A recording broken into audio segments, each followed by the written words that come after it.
Bonjour tout le monde. Je me présente, Robin Lamontagne, avec Nicolas. Moi, ça fait 20 ans que j'enseigne, puis j'ai opéré des machines pendant 5 ans. Et Nicolas, lui, son expérience? Moi, je suis un opérateur de formation, de carrière. J'ai opéré pendant plus de 20 ans en forêt. Puis là, maintenant, depuis environ 2 ans, j'ai décidé d'aller enseigner ma passion. On y va avec notre petite présentation.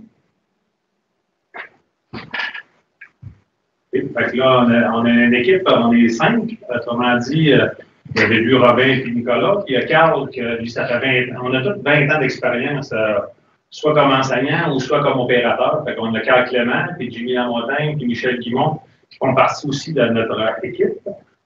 Puis en plus de ces enseignants-là, que on n'a pas les photos, mais vous avez aussi des techniciens qui nous accompagnent pour la partie en forêt, quand on est sur ces machines, les techniciens qui accompagnent les enseignants dans l'opération, tout ça. Puis on a aussi un mécanicien qui est attitré à l'abattage, qui nous suit partout où on va, qui est là avec nous autres toute la journée et qui prend soin de nos opérations. Bien sûr, c'est son principale occupation. Les conditions d'admission sont de détenir une étude de secondaire, un DES, un secondaire 5. C'est ce qu'on priorise. C'est sûr que quand le secondaire 5 est là, on adore ça. Mais on accepte ceux-là aussi qui ont un secondaire 3 avec 16 ans ou un TDG. Les TDG, c'est pour payer au moins 18 ans pour pouvoir passer un test de développement général. Moi, j'en suis une personne qui a fait ça pour pouvoir faire mon cours en abattage là, en 1994. C'est pas nécessairement quelque chose de mauvais. Mais c'est sûr que le secondaire 5 est vraiment vieux. On a aussi une option que certains commencent à connaître un peu, qu'on appelle la concomitance. C'est des jeunes qui ont l'opportunité de compléter la partie académique de leur secondaire à raison de 2 jours par semaine et 3 jours par semaine qui viennent nous rejoindre en DEP. C'est une formule où le DEP dure un peu plus longtemps, puis il termine la partie des machines avec un autre groupe jumelé. Cependant, pour la concomitance, il y a une petite particularité, c'est que la réussite doit se poursuivre dans les deux volets, autant dans l'académique que dans le DEP. Mais c'est un beau défi à relever, c'est une belle opportunité d'aller chercher son diplôme d'études secondaires tout en complétant un DEP. Le programme, on l'a divisé, là, il y a 15 modules. On a tout nouveau le simulateur, mais on l'a divisé aussi en 3 grands groupes, autrement dit, de métier formation à aller jusqu'à la 5e, procédé de récolte, et l'information au niveau de toute la théorie qu'il y a pour être capable d'être un bon forestier. Puis de 6 à 8, ça, c'est tout ce qui touche l'entretien, le soudage, la mécanique. Après ça, on a de 10 à 13 qui est vraiment l'opération de machine en forêt. Ensuite, il y a le module 14 qu'on appelle l'intégration en milieu de travail. C'est ce qu'on appelle communément les stages. Au niveau de notre formation, les stages s'effectuent en forêt. Vous allez accompagner des vrais entrepreneurs en forêt pendant environ 3 semaines. La plupart du temps, c'est dans les camps forestiers. Et vous allez vivre la vraie vie, c'est quoi vraiment le travail du forestier, avec tous les bons, les mauvais côtés, les belles expériences. C'est vraiment des stages qui sont intéressants, qui sont stimulants. C'est une belle introduction aussi au métier. Ça vous permet de vous intégrer facilement au métier par la suite. Et le 15e qu'on a intégré, qui est tout nouveau, le 15e qui est la partie des simulateurs. On va les voir tantôt. Oui, on va les voir tantôt plus précisément les simulateurs. Il y a 3 apports de formation par année. On a un départ qui se fait en janvier, en avril et en juillet. Juste une petite parenthèse pour ce qui est de la concomitance. La concomitance, eux, commence en octobre. Et comme c'est à raison de seulement 15 heures semaine, ils vont un peu plus lentement. Mais comme je vous ai dit, rendu au mois d'avril, ils ont rattrapé le groupe de janvier. On jumelle les 2 groupes ensemble pour la partie forêt, qui va se terminer environ à la fin du mois. En temps normal, ça dure environ 6 mois. Le cours qui a décollé au mois de janvier, il finit au mois de juillet. Ceux-là qui décollent au mois de juillet, ils finissent au mois de janvier. Ceux-là qui décollent au mois d'avril, ils finissent au mois de septembre. C'est vraiment pratiquement 6 mois. Les horaires types, en classe, ça décolle le matin à 8h30 jusqu'à 4h. Quand on tombe il y a une alternance de classe garage, quand on tombe en mécanique, fait qu'on fait la moitié du temps soit dans les classes et dans l'atelier, dans le garage. En forêt, il y a un chiffre de jour et un chiffre de soir. Fait que le chiffre de jour, eux autres, commencent le matin à 6 heures du matin, aller jusqu'à 3 heures dans l'après-midi. Puis le soir, c'est de 3 heures l'après-midi à aller jusqu'à minuit le soir. On a les stages aussi qu'on a parlé un peu tantôt. Évidemment, pour ce qui est de l'horaire des stages, ça dépend des entrepreneurs avec qui vous allez aller. Normalement, c'est des journées assez standards par rapport aux opérations forestières normales. Fait que là, quand on est rendu dans la partie pratique, quand on monte en forêt, aller faire nos pratiques, c'est nous autres qui fournissons les véhicules. Vous allez tous embarquer avec nous autres dans les pick-up. Chaque technicien et enseignant a son véhicule, puis il va embarquer une quantité d'étudiants pour se rendre sur les lieux de la pratique. Au niveau des opérations, on a une formule avec des groupes de 5 étudiants pour quand on va en forêt, vraiment la partie pratique sur les machines. Puis on a 6 machines de disponibles. Donc, vous pouvez en déduire assez facilement qu'il n'y a aucune perte de temps. C'est une partie de la formation qui est très dynamique, qui est occupée. Ça passe vite, c'est intéressant. Et, vous ne manquerez pas de tâches à effectuer. Comme là, la répartition des heures de la formation, il y a 16 de théorie. Fait que la théorie est quand même assez courte. Le reste de la formation est pratiquement en atelier puis en forêt. Fait que c'est beaucoup plus, il y a beaucoup plus de pratique que de théorie. Nos cours se donnent dans deux établissements en particulier. Le premier qu'on utilise, que vous voyez à l'écran, c'est le bâtiment qui est situé à côté de la polyvalente Jean Delbault. C'est le bâtiment administratif, toute la partie administration, la direction, les secrétaires sont tous dans ce bâtiment-là. Nous autres, les enseignants, on l'utilise pour les premiers modules. Donc, les premières semaines de formation, généralement, ils vont se donner à cet établissement-là. Mais par la suite, on va transférer dans un établissement différent. Qui est le centre de transformation, centre de transfert technologique de CTT.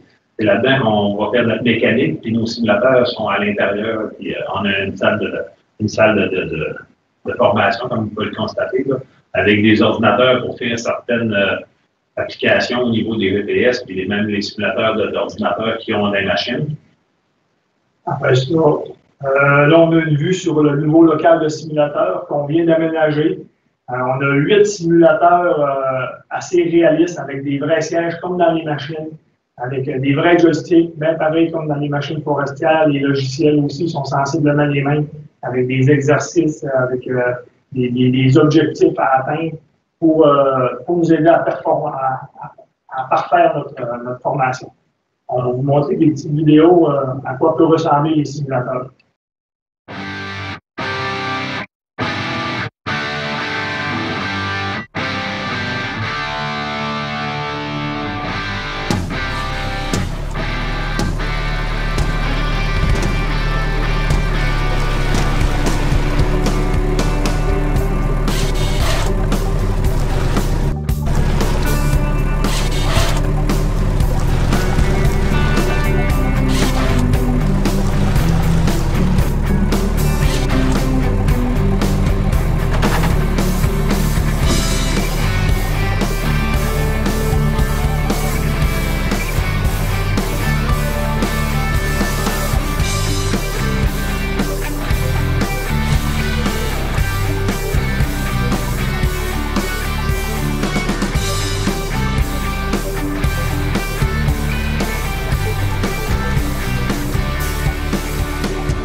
Cette image-là, ça représente une partie de notre garage. Le garage qui est au CTT qu'on a vu tantôt, le Centre de transfert de technologie. On a des volets mécaniques au niveau de l'entretien d'engin et de l'entretien d'une tête. Donc ça, c'est une partie de notre garage qu'on peut voir. Puis la prochaine photo, c'est nos équipements, des têtes multifonctionnelles qui ne servent qu'à la partie de l'enseignement, l'entretien des têtes et des machines qui ne servent qu'à ça aussi pour la partie d'entretien. Ajuster des composants, démanteler des composants, toute la programmation, on en fait aussi un peu dans l'atelier. Après ça, on a plusieurs machines. Là, on a toutes les couleurs de machines. On a des vertes, on a des Hyundai. Après ça, on a un transporteur. Après ça, un autre transporteur, mais pas un jaune. Après ça, c'est notre abatteuse. C'est la plus récente qu'on a. Elle n'a pas bouché encore un arbre. On va vous présenter un petit témoignage d'un étudiant qui a terminé sa formation en janvier dernier. Donc, c'est un étudiant qui a accepté de venir vous raconter un peu le cheminement qu'il a vécu avec nous autres, son expérience, comment il a trouvé ça. Fait que, sans plus attendre, on vous présente M. Justin Toudjan.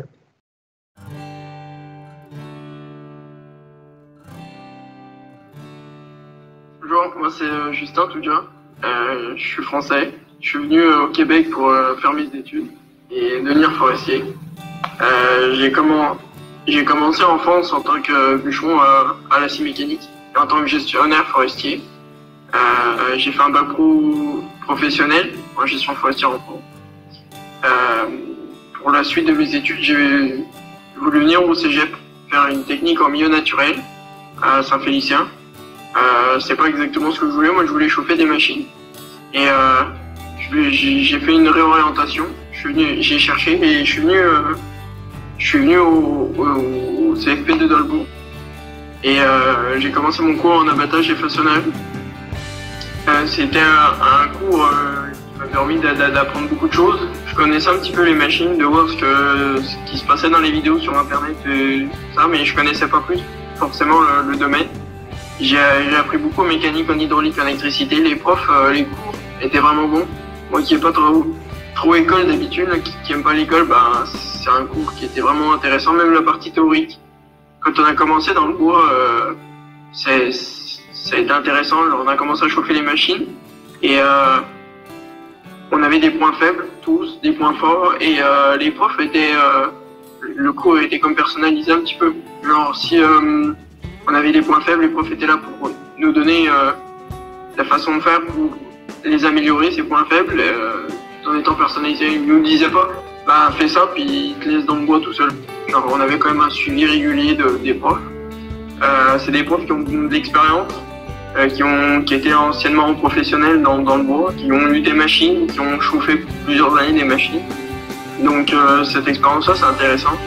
Mais de devenir autonome, c'est une qualité qui est recherchée par les contracteurs forestiers. C'est une bonne place pour commencer dans le bois. Même si on ne connaît pas trop, c'est une bonne place pour apprendre et se placer facilement dans le bois. Voilà.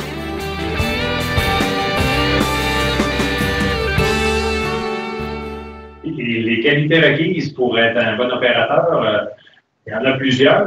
Autrement dit, on ne vous demande pas de toutes les avoir. Et ceux-là que vous avez, on va essayer de vous aider à les améliorer. Et ceux-là que vous n'avez pas, on va essayer de vous les faire acquérir. Au niveau des perspectives d'emploi, les perspectives sont excellentes en abattage-façonnage. Il y a un manque de personnel, comme dans d'autres domaines, mais particulièrement en abattage, avec des salaires qui se situent habituellement entre 20 et 30 $ de l'heure, selon l'expérience, selon les secteurs. Ça va toujours jouer là-dedans. On connaît tout un peu le centre local d'emploi, mais pour ce qui est de rechercher des emplois dans le domaine de l'abattage, il y a un site qui est très populaire qui s'appelle Forêt-Lac-Saint-Jean. Je cherche un opérateur sur Facebook. Alors, pour ceux qui auront à chercher un emploi, utilisez ce site-là. C'est vraiment populaire. Les entrepreneurs sont plus que tous là-dessus maintenant. Et des offres d'emploi, il y en a à tous les jours. À cause que quand on va au centre local d'emploi, vu que ça se fait par bouche à oreille, le centre local d'emploi n'est pas vraiment au courant de la quantité de monde qui a vraiment besoin sur le marché. Pour ça que quand tu vas sur le site de Forêt-Lac-Saint-Jean, vous allez voir vraiment que c'est vraiment régulier la demande d'opérateurs. Au niveau des avantages du métier, encore là, il y en a plusieurs. On ne va pas toutes les nommer, ils apparaissent à l'écran. Moi, le principal là-dedans qui m'interpellait quand j'étais dans la forêt, c'est le côté de la nature. Je n'ai jamais travaillé dans le milieu naturel, jamais voir des paysages particuliers. Tout le long de ma carrière, j'ai vu des couchers de soleil fantastiques, j'ai vu des lacs vus dessus des montagnes, des choses assez exceptionnelles que personne d'autre ou presque ont la chance de voir. J'ai vu une panoplie d'animaux, j'ai vu vraiment des beaux paysages. Moi, ça faisait ma journée juste de pouvoir se vivre ce genre d'expérience-là. C'est quoi qui m'a. Moi, pour ma part, quand je chauffe les machines, j'ai l'impression, comme quand je chauffe une motoneige, là, je fais du hors-sentier. Là, je m'en vais, puis il faut que j'analyse mes places où je vais monter, puis être capable, où je vais être capable d'être bon de ce bord-là, puis descendre, pour le temps nature d'être bon pour remonter. Ça, c'est ça qui m'allume le plus quand je vais faire des machines. Là, c'est le défi de réussir ça. Le défi de réussir ça. Comme là, vous voyez, c'est comme une équipe de finissants. Là, ça doit dater de peut-être 1 an ou 2. C'était une petite équipe qui avait fait un cours. Fait que là-dessus, un an fond des pros, on va vous passer la vidéo de promotion en abattage.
Donc, c'est ce qui conclut notre petite présentation.